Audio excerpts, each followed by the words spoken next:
আসসালামু আলাইকুম। Hello everyone, আমি মারিয়াম জান্নাত। কেমন আছেন আপনারা সবাই? আশা করি ভালো আছেন। এখন আমি আছি বিশ্বের সবচেয়ে বড় ক্রাফট স্টোর আড়ং-এর শোরুমে। এটি ধানমন্ডি ২ নম্বরে অবস্থিত, পপুলার হসপিটালের ঠিক পাশেই কিন্তু। এখন আমি যেখান থেকে যাচ্ছি এটা কিন্তু একদমই প্রবেশের মেইন গেট। এখান দিয়ে সবাই প্রবেশ করে এবং ওই পাশ থেকে বের হয়, যে দেখতেছেন সবাই বের হচ্ছে এবং আমি কিন্তু ভিতরে যাচ্ছি। এবং যেতে যেতে আপনাদেরকে পুরো একদম আউটলেটটি ঘুরিয়ে দেখাবো। আউটলেট বলতে এটা পুরো বিল্ডিংটাই আড়ং-এর। অন্য সব জায়গায় দেখি আমরা যে একটা ফ্লোর তাদের, অন্য একটা ফ্লোর অন্যজনের, কিন্তু এখানে কিন্তু পুরো বিল্ডিংটাই তাদের একদম। তো এখানে একটা মানে ঘাসের সিনারি দেয়া ছিল লতা পাতার। তো তারপরে ওই যে যেদিকে যাচ্ছি একটা মাটির তৈরি যে দেয়ালে নকশা করা আছে, এটা যে এত পরিমাণ ফেমাস, বর্তমানে খুবই ভাইরাল, অনলাইনে সবাই ব্লগ ভিডিওতে দেখছি এই জায়গাটি তুলে ধরেছে। আমারও সত্যি বলতে খুবই ভালো লাগছে যে এতটা ইউনিক, এতটা হচ্ছে সুন্দর চিন্তাভাবনা করে মাটি দিয়ে এত সুন্দর কারুকার্য করা যায়, জাস্ট ভাবা যায় এগুলা। ডিমের মতো দেখেন দেখতে কিভাবে ডিজাইনগুলো দিয়েছে, তারপর বিভিন্ন রকমের ফুল ফল দিয়ে সত্যি অসাধারণ একটা। আর এটা হচ্ছে আড়ং-এর যে নকশিকাঁথা, খুবই ভাইরাল একটি নকশিকাঁথা। নকশিকাঁথাটি সত্যি এত সুন্দর, অনেকে মিলে ওই যে নাম লেখা আছে কারা কারা করেছে তাদের। আর দেখেন কত সুন্দর করে তুলে ধরছে প্রত্যেকটা হচ্ছে হাতে তৈরি জিনিসপত্রের যে সৌন্দর্য, কি সুন্দর একদম মহিলাদের সব কিছু একদম তুলে ধরেছে এখানে। গ্রাম বাংলার একটা চিত্র দেখতে পেয়েছি। আর এই যে অনেকগুলো হচ্ছে শপিং, এখানে আসলে আমি গিফট বক্স অনেকগুলো দেখতে পাচ্ছি। গিফট বক্সগুলো হচ্ছে আমার পছন্দ হয়, তবে দামে পছন্দ হয় না। দেখে পছন্দ হয় বাট দামে পছন্দ হয় না, তাই কিনতে পারিনি। বাট কিনতে না পারলে কী হবে, আমি সব কিছু নেড়ে চেড়ে দেখে আসছি। যেদিন আমার অনেক টাকা হবে সেদিন আমি সব কিছু কিনে নিয়ে আসব। এখন শুধু দেখেই যাব। আর মনে মনে ঠিক করে রাখবো, যে রাখছি যে কোনটা আমি কিনবো আর কোনটা হচ্ছে আমার, সব কিছু চুজ করে রাখছি কোনটা কোনটা কিনবো কোনটা না কিনবো। তো এই আরেকটা ছিল গোল গোল রকমের হচ্ছে একটা বক্স, বিভিন্ন রকমের ছিল।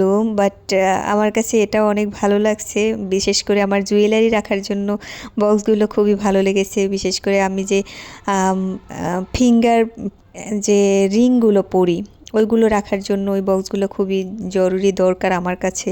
তারপর আমার চুড়িরও একটা বক্স দরকার। এখানে দেখতেছেন এত পরিমাণ মানুষ ছিল, সবাই ভিডিও ব্লগ করতেছিল, সাথে আমিও একটু ক্লিপ নিয়ে নিয়েছি। তো আমি প্রথমে খেয়াল করিনি, আমার ভিডিওতে চলে এসেছে তারা।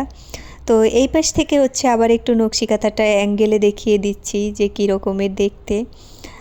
দেখেন কতটা ইউনিক, এত সুন্দর আইডিয়া শুধুমাত্র আড়ং-এই হয়তো পাওয়া যায়। আড়ং-এ কিন্তু জায়গায় জায়গায় এরকমের গাছপালা রেখেছে। আর এই হচ্ছে পার্স ব্যাগ আড়ং-এর।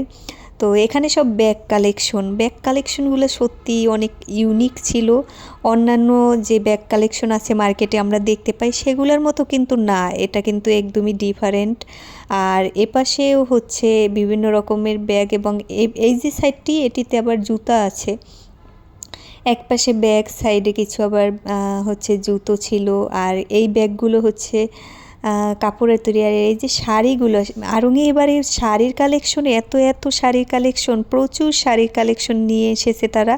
এবং এবারে শাড়িগুলো কিন্তু কালারফুল। এমনিতে আমরা বলি আড়ং-এ সবসময় যে যেসব ড্রেস বা শাড়ি সব বিক্রি করে ওগুলো কালার পাওয়া যায় না, এবার কিন্তু সব রকমের চাহিদা, ভোক্তার চাহিদা অনুযায়ী কিন্তু তারা প্রোডাক্ট এনেছে, সব রকমের প্রোডাক্ট পাওয়া যায়। আর আপনারা যদি মনে করেন যে আড়ং-এ হচ্ছে অনেক দাম নেয়, অল্প টাকায় জিনিস পাওয়া যায় না, তাহলে কিন্তু ভুল ভাবছেন। এবারে যে শোরুমটি আছে এখানে কিন্তু অল্প টাকায় অনেক জিনিস পাওয়া যায়। এই যে জায়গাটি দেখতেছেন, একটা কি সুন্দর সবুজ গাছ রেখেছে, এবং সেখানে সুন্দর করে এরকম বিভিন্ন জায়গায় হচ্ছে তারা গাছপালা রেখে দিয়েছে, যেটার কারণে সৌন্দর্যটা আরও বেড়ে গেছে। এটা হচ্ছে দোতলা থেকে আবার একটু নকশিকাঁথাটা দেখানোর চেষ্টা করছি, এখান থেকে আরও বেশি সুন্দর লাগছিল। এই হচ্ছে আরও কিছু শাড়ি, সত্যি অসাধারণ, এত সুন্দর সুন্দর শাড়ি ছিল। শুধুমাত্র আমার বাজেট অনুযায়ী হয় নাই, তাই আমি আনতে পারিনি। আমার অনেক শাড়ি পছন্দ হয়েছে কিন্তু বাজেটে পছন্দ হয় নাই দেখে নিয়ে আসতে পারিনি। আপনাদের যাদের বাজেটের সমস্যা নাই তারা কিন্তু চাইলেই নিয়ে আসতে পারেন। এই হচ্ছে দোতলা থেকে ওই পাশে যে আপনাদেরকে ব্যাগ এবং শুয়ের কালেকশন দেখিয়েছিলাম সেইখানটা এখান থেকে একটু দেখিয়ে দিচ্ছি। আর ওই কিন্তু প্রত্যেকটা ফ্লোরেই এরকমের দেখা যায় যে উপর থেকে নিচে দেখা যায়, বিশেষ করে নকশি কাঁথার ওইটা তো একদম উপর, নিচ থেকে উপর পর্যন্ত সম্পূর্ণটাই খোলা রেখেছে ওই জায়গাটা।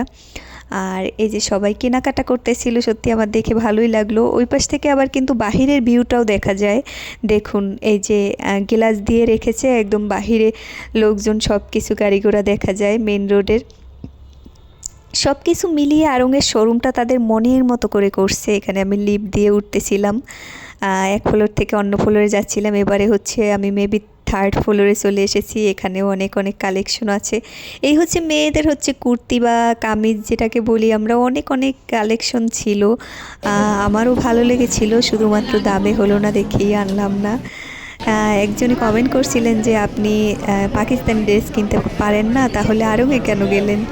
আসলে ভাই আড়ংয়ে গেছি একটু দেখার জন্য, যদি কিছু কিনতে পারে। এই হচ্ছে অনেকগুলো শুয়ের কালেকশন, আর এই হচ্ছে অন্যান্য আরও কিছু কালেকশন। সত্যি এবার কিন্তু দেখেন আপনারা, কালারফুল আছে না? সবসময় যে আপনারা বলেন কালারফুল না কালারফুল না। আর এই হচ্ছে আড়ংয়ে একটা হচ্ছে অ্যাড দেয় তাদের মধ্যে, আউটলেটের মধ্যেই, সেটাই একটু ক্যাপচার করলাম। তাদের অ্যাডটাও কিন্তু সত্যি সুন্দর, ইউনিক, একটু একদম হচ্ছে ক্লিন যে ইয়াটা দেখতে পাই আমরা, অ্যাডের যে স্কিনটা। আবার হচ্ছে অন্য ফ্লোরে চলে আসছি। এবার মেবি আমরা ফোর্থ ফ্লোরে নাকি 5 ফ্লোরে চলে এসেছি। সবগুলো ফ্লোরই আমি একদম ভিজিট করেছি। এই ফ্লোরে স্টে করিনি, আবার উপরে চলে যাচ্ছি, এটা পরে আসবো, পরে দেখাবো। ভিডিও দেখতে থাকুন আপনারা, পুরো ভিডিওটি কিন্তু না টেনে দেখবেন। আপনাদের প্রতি রিকোয়েস্ট রইল সবাই দেখবেন এবং ভালো লাগলে অবশ্যই ভিডিওটি শেয়ার করে দিবেন। আর এই যে কিছু কালেকশন হচ্ছে, এগুলো কিন্তু ছেলেদের কালেকশন, ছেলেদের পাঞ্জাবি কালেকশন। এগুলো একটু খাদি টাইপের আছে, আবার একটু কাতান টাইপের না কি টাইপের জানি না সঠিক আমি। অনেক অনেক পাঞ্জাবির কালেকশন